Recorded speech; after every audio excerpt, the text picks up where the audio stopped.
Hi, I'm Jeff with Lake Lifter, and today we're going to show you how to replace an electric valve in a boat lift control box.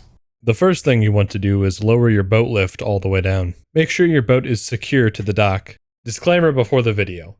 Your motor box will have one of these two valve actuators. Make sure you know which one you have.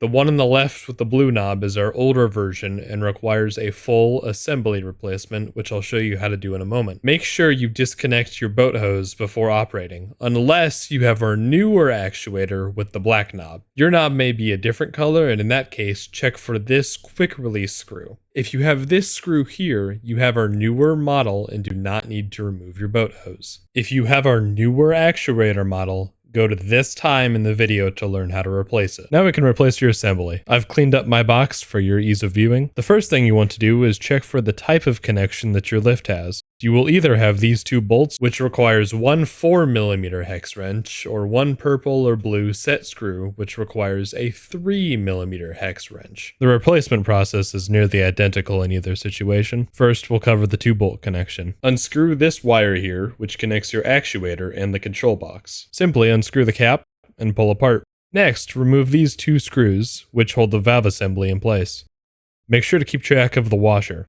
To remove the assembly, pull from the brass, twisting if necessary until it is clear of the pump, then pull the black plastic through the box like this. Grab your new electric valve assembly with the black knob here, and the screw here, which was added to easily change out the actuator in the future. I'll show you how to do that in a moment, or at this time in the video. Slide the plastic through the box from this side, align the aluminum with the pump, and slide it in, twisting as necessary. Put the screws back in and reattach the wire on the actuator to the middle wire on the control box by pushing them together and screwing the cap back on. Now you have your new completed valve assembly. The process for the second connection is almost the same. Instead of 2 traditional screws, you now have one set screw. I have removed my valve actuator. You don't need to take out either the actuator or the control box, but I have done so to make seeing easier. Take a 7/64 bit and unscrew the set screw until your valve assembly can rotate freely. Remove the assembly. Again, replace it with your new electric valve system, align it well, and screw the set screw back in. Connect the wires to the control box and enjoy your new upgraded boat lift.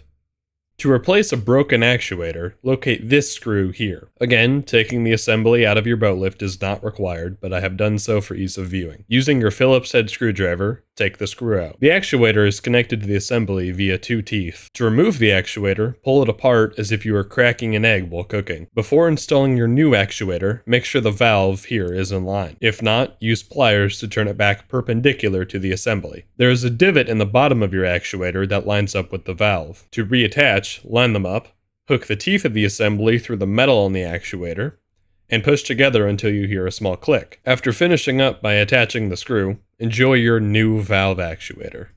That concludes our video. For further information, please visit our website, lakelifter.com. Thanks for watching.